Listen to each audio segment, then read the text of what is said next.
Are the New York Knicks on the cusp of something special? If you look at their record right now, it's at 5-5, so many may think that, they're just looking like a mediocre team, but in my opinion, we're seeing moments of greatness from them. However, this team also is not a perfect team, and there are so many areas of improvement for them, and in this video, we're going to be breaking down everything you need to know about the Knicks, about how they can make a deep playoff run, and things that I'm really excited about going into the season. And if you guys like these type of videos, make sure you guys leave a thumbs up and subscribe. It lets me know that you guys want me to continue these types of videos. And for my first topic here, I want to focus on transition and defensive play from the Knicks, really. And right now, let's look at how the steals are leading to transition offense. So right now, the Knicks have a great ability to force steals on defense, and this leads to transition opportunities. And I mean, really, what we're looking at here is they are such a good transition team, and I think that this really comes from the aid of their decision making. I think their decision making watching the film is amazing. I think that this is one of the areas that they're really great at. The one thing that I'm a little frustrated with, though, is that they're actually last in the NBA at pace right now at 95.2, and I think that if they can improve this, then they're going to be a better team, not only offensively but defensively as well, as they're going to be able to get more passes in the passing lane. I think if we can see them do things like the Cavs where they're very aggressive, I think this would be very beneficial towards their offense. Now, looking more at a specific player here, let's look at Mikal Bridges' ball movement and shot selection. Right now, we've been seeing Mikal Bridges being a very smart cutter, and I think that this is allowing him to get a lot of easy buckets. Right now, he's averaging 15.2 points per game, and something that's really great for me, too, as well, with these cuts, is we're seeing him not force shots, right? I think that this is great because with the Nets, we saw him force shots, and this was definitely a little bit of a question mark, but I mean, coming into this year, I didn't think that he was going to force too much shots, because with the Suns, we really saw him become a team player. And I think that, with the Knicks, knowing that he has guys that he can, rely on, this is really what we're seeing. And I think that this is great, and he's just helping the Knicks overall. Next up, let's look at Karl-Anthony Towns. This guy is so explosive with his scoring ability. You see him, he hits 1-3, comes down next position, hits another 3, then he dunks on someone. Right now, he's leading the team in points per game, I believe, at 24.5. And I mean, he's just building momentum for this Knicks offense.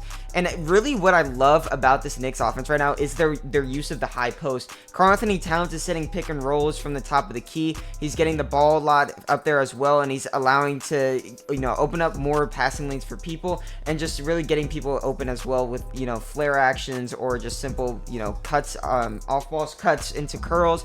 And I think that this is really just great for putting pressure on opposing defenses. Alright, next up, let's look at basically how their sets are working and what they're flowing into, and really what we're seeing mostly is them emulate the 5-wide basketball of the Celtics, and I think that this really was kind of going to happen no matter what, because they traded for Karl-Anthony Towns to stretch big, right? They don't have Isaiah Hartenstein anymore, who really couldn't stretch the floor, and we really saw that, the Celtics were such a successful team because everyone could shoot.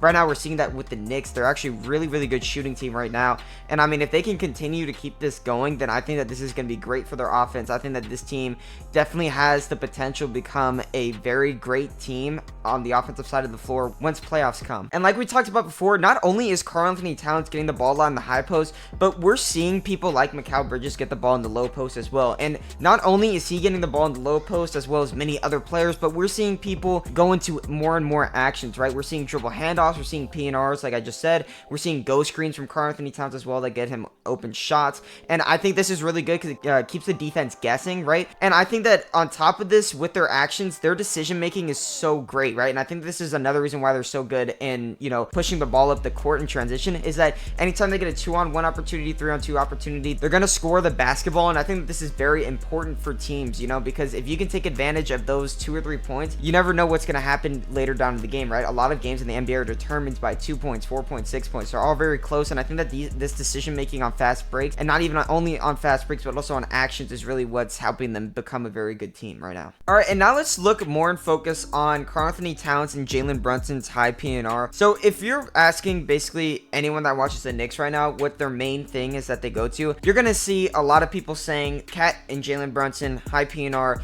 and really there's no reason for them not to run this. They have actually looked unstoppable in my opinion in this set, right? I mean, if Brunson has the lane, obviously he's going to take it, and on top of that, like we said, with decision making, the weak side corner guy or even the strong side corner guy, if one of those two guys helps, it's an easy kick out. And they have such great shooters, which is all connected in their offense, that they're able to just flow so well, right? And on top of that, if he doesn't take the screen, you always got Karl-Anthony Towns for the fade. If he fades, if he rolls, you got the alley-oop if you want it. And I mean, I just think that this is almost impossible to guard. Another player I want to look at here is Josh Hart, and basically his all-around impact. I mean, if you guys have watched Josh out there at his career, he's basically honestly been a Swiss Army knife for any team he's played with, and we're seeing that with the Knicks right now. He's averaging 13.8 points, 5.6 assists, 9.3 rebounds per game, and he's really just impacting the game basically anywhere he is, right? He's very efficient with 58.9% from the field, and he's a pretty reliable option on the offensive side of the floor. The Knicks right now are actually 8th in defensive rebounding percentage at 77.5%, and I do think that a lot of this is because of Josh Hart, who's averaging above 7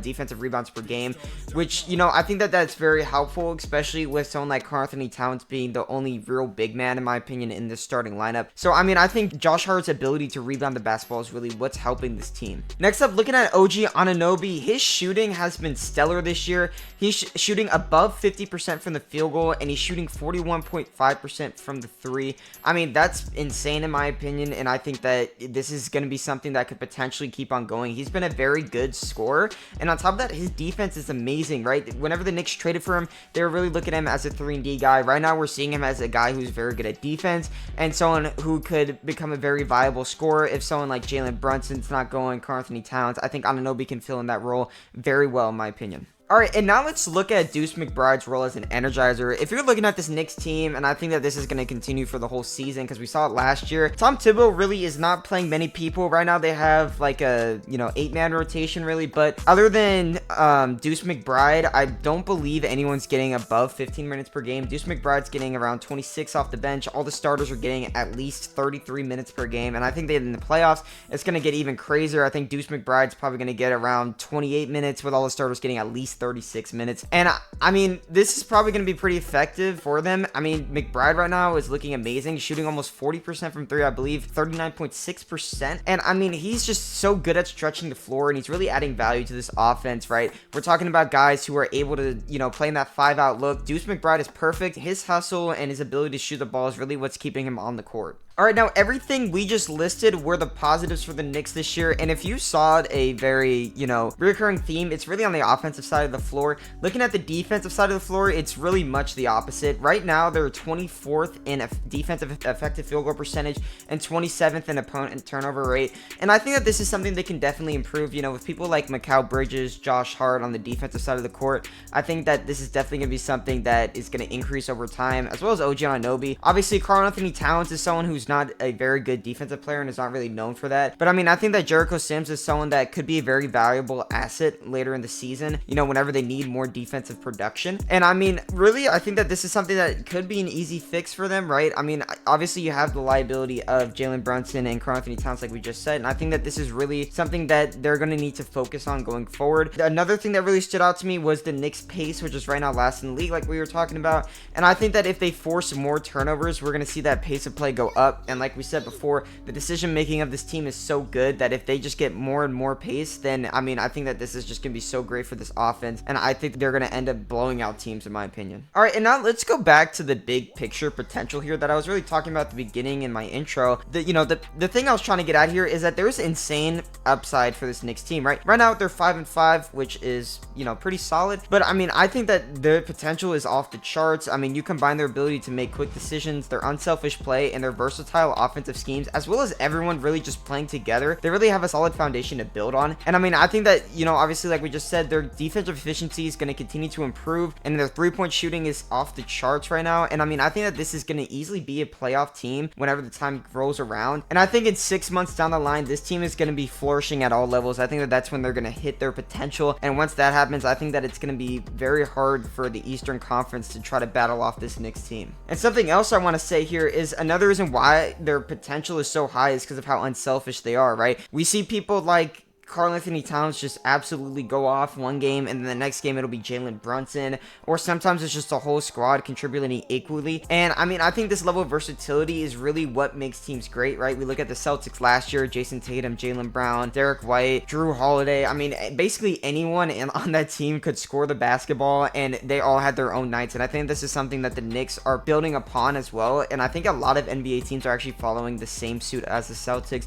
who just won the NBA championship last year, obviously. So, I mean, in summary, with the Knicks here, the transition offense, unselfish ball movement, and some nearly unstoppable plays between Brunson and Cat are really their main, positives right now. I think with a few tweaks in their defense efficiency, pace, and obviously, just getting more rotations, in my opinion, I think that this team could seriously challenge anyone, no matter who the team is. I think even the Celtics could possibly go to 7 games in the Eastern Conference Finals, which would be absolutely insane. And yeah, I mean, thank you guys so much for tuning in. If you guys like this breakdown, make sure you guys hit that like button, subscribe. I'll keep them coming your way. If you guys want to, I am gonna probably be streaming this weekend on Saturday about the NFL. So if you guys are interested in that, make sure you guys check that out. And yeah, thank you guys so much for watching the video, and I'll see you on the next one.